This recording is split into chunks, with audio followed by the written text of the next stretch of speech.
శివాయ గురవే నమః. సనాతన ధర్మీయులందరూ జరుపుకునే పండగలలో శివరాత్రి ప్రశస్తమైనది.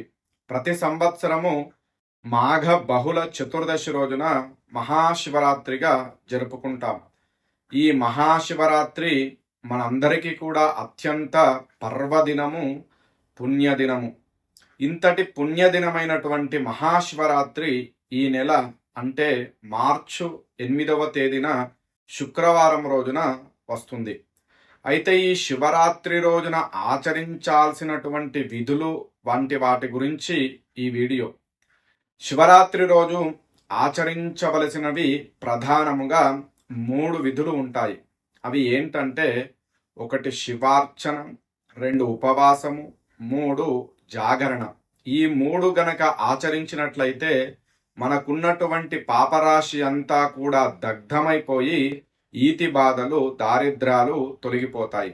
అయితే ఈ రోజున తెలిసి గాని తెలియక గాని భక్తితో గాని డంభముతో గాని ఈరోజు ఎవరైతే స్నానము, దానము, ఉపవాసము, జాగరణ చేస్తారో వారికి ఇహపరమైనటువంటి సుఖములు అంత్యమున శివ సాయుధ్యము కలుగుతుందని పురాణాలలో చెప్పబడింది. అంత గొప్పది ఈ మహాశివరాత్రి. ఈ శివరాత్రి రోజున మొదటగా చేయాల్సింది శివార్చన.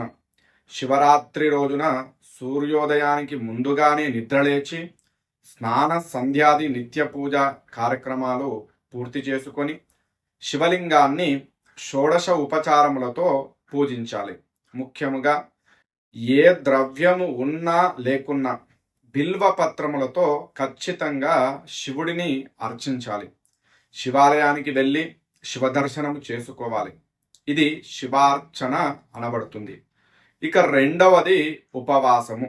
ఉపవాసం అంటే శివరూపాన్ని ధ్యానిస్తూ శివనామ స్మరణము చేస్తూ మాటి మాటికి కూడా శివ శివ అంటూ రోజంతా కూడా ఆ పరమేశ్వరుని ప్రార్థనలతో చింతనలో గడపడము శివరాత్రి పర్వదినానికి ఇది ఉపవాసము.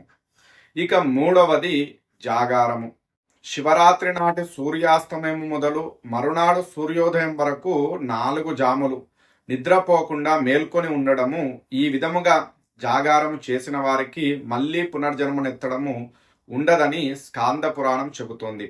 శివరాత్రి రోజున భగవన్నామ స్మరణము సమస్త పాపాలను నశింపజేస్తుంది.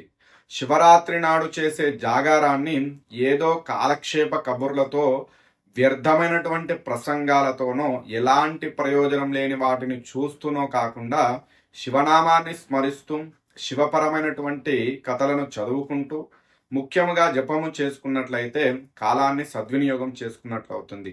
ఇంకా పుణ్యము, పురుషార్థము 2 కూడా లభిస్తాయి. ఈ శివరాత్రి నాడు విశేషమైనటువంటిది ఇంకొక సందర్భం ఉంటుంది. అదే లింగోద్భవ కాలం. ఈ కాలము సుమారుగా రాత్రి 11:30 నుండి 1 గంటల వరకు ఉంటుంది.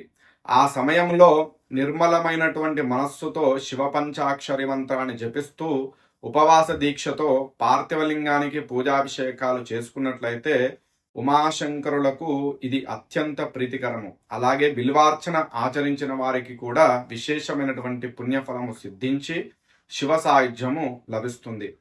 భగవంతునికి భక్తి ప్రధానము అన్న విషయాన్ని దృష్టిలో పెట్టుకొని మనమందరము కూడా ఈ శివరాత్రికి శివారాధనతో తరిద్దాం.